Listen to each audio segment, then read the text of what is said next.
नमस्कार दोस्तों, वॉक पे चर्चा में आप सबका स्वागत। आज की चर्चा एक सिंपल पर्सपेक्टिव इकोनॉमिक क्राइसिस पे और रुपए की बढ़ती गिरती कीमतों पे।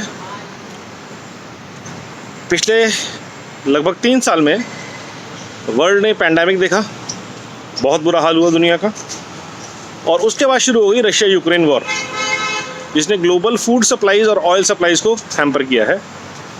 उससे पहले बीच में क्राइसिस हुआ था सुएज़ में, जिसमें कि ग्लोबल जो लॉजिस्टिक्स था वो एक बड़ी ही बुरी अवस्था में पहुंच गया था। इन सब क्राइसिस के बावजूद India has fared well largely because for food India is not dependent on any external sources. जो एक बेसिक ज़रूरत होती है आपकी रोटी, गेहूँ, चावल, हमारा सब आत्मनिर्भर है। मैं इस चीज़ के बारे में, ऑयल थोड़ा सा हम इंपोर्ट ज़रूर करते हैं, बाकी कोई खाने की चीज़ हम इंपोर्ट नहीं करते, और ऐसी हालत नहीं है कि नहीं आए तो हम भूखे मर सकते हैं। तो पहली चीज़, the only biggest element in our export basket was import basket is oil, fuel, जो कि हम सऊदी से लेते थे, जिसका डॉलर प्राइस 100 से ऊपर था। यूक्रेन रशिया क्राइसिस में जब वर्ल्ड ने बैन लगाया सारी दुनिया पे, इंडिया ने रशिया से इंपोर्ट किया और बहुत अच्छे डिस्काउंट्स पे किया, जिससे कि यूक्रेन क्राइसिस के बावजूद इंडिया में रुपया स्टेबल रहा। ऑयल प्राइसेस लार्जली स्टेबल रहे, 100 रुपये के आसपास ही पिछले 6 महीने के। अगर फरवरी से रेट देखेंगे, जब से क्राइसिस शुरू हुआ है, इंडिया का जो ऑयल प्राइस है, in spite of global spike, it has been stable, which is a wonderful achievement and some very quick nationalist thinking by the government of taking care of its interest first, of the country first rather than anything else. So this has worked in our favor. Let's understand what is going to happen. The world is going to go through shit, but one of the shining countries, economies an example would be India. Bharat grow करेगा क्योंकि Bharat global supply chain पे dependency बहुत कम है। Unfortunately China पे आज भी ज़्यादा है, क्योंकि बहुत सारे क्रिटिकल कंपोनेंट्स हैं चीज़ों के जो आज भी चाइना में बन रहे हैं। इंडिया उसको अपने आप में पिछले 2 साल में उनके लिए अपने आप को प्रोडक्शन के लिए तैयार नहीं कर पाया है। अगर इस चीज़ को हम छोड़ दें तो ऑयल के अलावा इंडिया की डिपेंडेंसी ग्लोबल वर्ल्ड पे कम है, वर्ल्ड की डिपेंडेंसी इंडिया पे ज़्यादा है। इसका एक उदाहरण कल हमने देखा I2U2, whether it is USA, UAE, Israel, whether it is Japan, Australia, Europe, everybody is willing to work with India in overcoming the global economic crisis, because India is not just global food provider, India is also global skills services provider.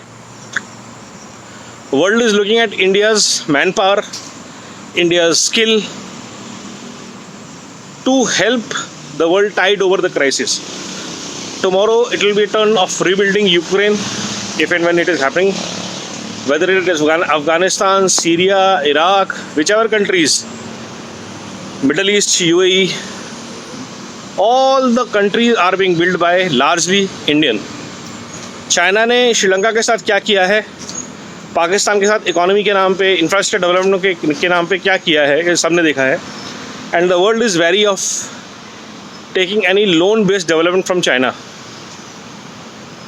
लेकिन जो ports, कल अडानी ने Haifa के port के लिए agreement sign किया, जो कि एक बहुत ही स्ट्रैटेजिक और इम्पॉर्टेंट डिसीजन है, और ऐसी डेवलपमेंट इंडिया की कंपनीज करती जाएंगी world wide, because India is not on global expansion स्प्री in terms of grabbing the lands of others. India is on global partnership स्प्री। और ये चीज़ बहुत सारे लोगों को खल किस लिए रही है कि ये अपॉर्चुनिटीज़ थी बहुत सारा पैसा बनाने की, बहुत सारा, मतलब आप सोचिए लाखों करोड़ों की डील्स जो हो रही हैं वर्ल्ड वाइड, उसमें कितना पैसा नेताओं ने बना लिया होता। वो पैसा या तो बिजनेस बना रहे हैं, ठीक है, या गवर्नमेंट बॉडीज़ बना रही हैं जो टाई अप कर रही हैं।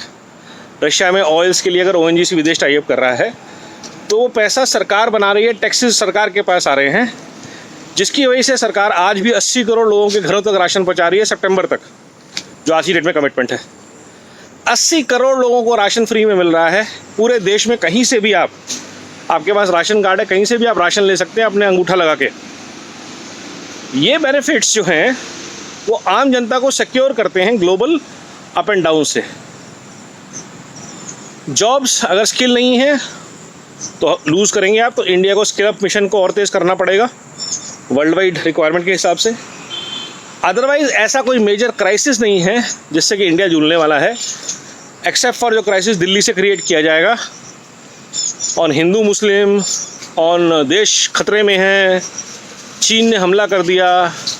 China cannot afford to go at to fight with India today. नूरा कुश्ती चलती रहेगी लद्दाख में और अरुणाचल प्रदेश में, और जो चलती रही है, but China cannot afford to go to war with India, that's the reality. Pakistan की तो खैर हिम्मत ही नहीं है, बट इकोनॉमिक वॉर जो चल रही है, whether it is building assets in Myanmar, Vietnam, partnerships that India has to do and it is doing, whether it is helping Sri Lanka rebuild itself। Pakistan में तो रीबिल्ड का एक ही तरीका है कि हम पाकिस्तान को दोबारा से हिंदुस्तान का हिस्सा बना लें, आज़ाद कश्मीर से स्टार्ट करते हुए, जहाँ पे सारा के सारा चाइना की इन्वेस्टमेंट्स हैं, गिलगिट बाल्टिस्तान। तो वो एक सिंपल सा सॉल्यूशन है कि India should occupy Jammu and Kashmir to stabilise the economic condition of this area.